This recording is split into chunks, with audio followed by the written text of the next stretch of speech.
बॉलीवुड में एक जमाने तक एक अजीब रूल चलता था। जैसे ही हीरो और हीरोइन के बीच 2 मिनट का इमोशनल कनेक्शन बना, बस समझ लो अगला सीन कहानी का नहीं, कोरियोग्राफी का होगा। मिशन रुक जाएगा, लॉजिक सो जाएगा और स्क्रीन पर आ जाएगा स्लो मोशन, हवा, डिजाइनर कपड़े और ऐसे डांस स्टेप्स जैसे देश की सुरक्षा से ज्यादा अर्जेंट गाने की लोकेशन हो। तुमने मोहब्बत करनी है बहुत ही तंग किया अब तक इन ख्यालों लेकिन ने फिर आते हैं मुझे आदित्य धर, और उनकी फिल्म मेकिंग देखकर एक बात समझ आती है, ये आदमी फिल्म डायरेक्ट करने आया है, म्यूजिक वीडियो इंसर्ट करने नहीं। मैं भी इश्क का किसी किसी को आदित्य हाल धर की बताऊं डायरेक्टोरियल जर्नी अब तक भले ही छोटी लगे, लेकिन इम्पैक्ट काफी सॉलिड रहा है। उरी, द सर्जिकल स्ट्राइक, धुरंधर और धुरंधर द रिवेंज, इन फिल्म्स को अगर आप ध्यान से देखो तो एक पैटर्न क्लियरली समझ आता है। और प्रोड्यूसर राइटर के रूप में भी आर्टिकल 370 और बारामूला जैसे प्रोजेक्ट्स उनके सिनेमैटिक विजन को और स्ट्रॉन्ग बनाते हैं। उनकी फिल्म्स में सबसे बड़ा डिफरेंस क्या है? नैरेटिव डिसिप्लिन, यानी कहानी को कहानी की तरह ट्रीट करना। न बीच में अननेसेसरी ग्लैम ब्रेक, न इमोशनल सीन के तुरंत बाद फॉरेन लोकेशन में कॉस्ट्यूम परेड, न वो पुराना बॉलीवुड फॉर्मूला जहां ऑडियंस को लगता था कि स्क्रीन प्ले लिखने से ज्यादा इंपॉर्टेंस स्टाइलिंग मोन्टाज को दी गई है। पहले काफी फिल्मों में ऐसा लगता था कि हीरो सीक्रेट मिशन पर कम और एल्बम शूट पर ज्यादा निकला है। विलन बॉर्डर के उस पार प्लानिंग कर रहा होता था और इधर हमारा हीरो हीरोइन के साथ पहाड़ों पर परफेक्टली सिंक्ड डांस कर रहा होता था। मतलब इंटेलिजेंस इनपुट बाद में, पहले सिनेमैटिक आउटफिट आउटपुट। अब थोड़ा कड़वा सच बोलते हैं, हमारी पुरानी मूवीज का वार्डरोब लॉजिक बड़ा ही रेवोल्यूशनरी था। अगर मिशन पे ठंड है तो हीरो को फुल लेदर जैकेट, बूट्स और मफलर पहनाओ, पर हीरोइन बेचारी को सिर्फ एक शिफॉन साड़ी या हाफ नेकेड आउटफिट देकर बर्फ में लटने भेज दो।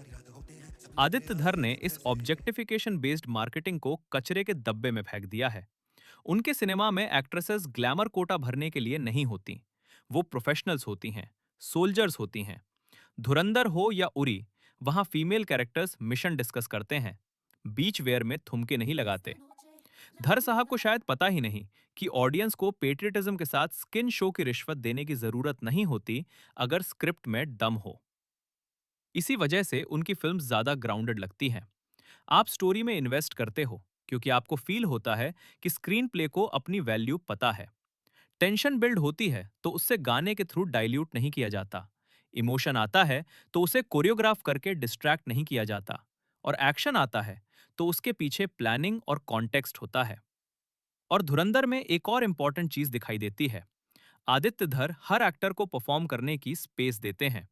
सिर्फ हीरो ही पूरी एजेंसी का एनुअल पैकेज लेकर नहीं घूम रहा होता।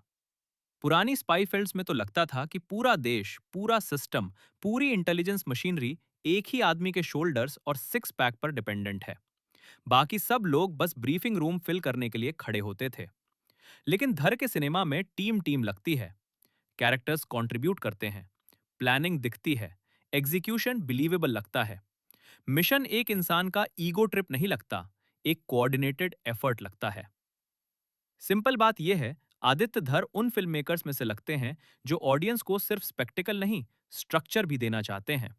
उनके सिनेमा में देशभक्ति हो सकती है, इंटेंसिटी हो सकती है, एक्शन हो सकता है, लेकिन बीच में वो पुराना बॉलीवुड इंटरप्शन नहीं आता, जहां कहानी को साइड में खड़ा करके ग्लैमर को सेंटर स्टेज दे दिया जाए। ये चेंज छोटा नहीं है, और ऑनेस्टली हिंदी सिनेमा को इसी डायरेक्शन की जरूरत थी। आपको क्या लगता है, क्या आदित्य धर वाकई बॉलीवुड के आउटडेटेड फॉर्मूलाज तोड़ रहे हैं, या फिर आपको लगता है कि गाने, ग्लैमर और लार्जर देन लाइफ हीरो ही असली मसाला है? कमेंट करके जरूर बताइए। वीडियो पसंद आए तो लाइक करिए, चैनल को सब्सक्राइब करिए।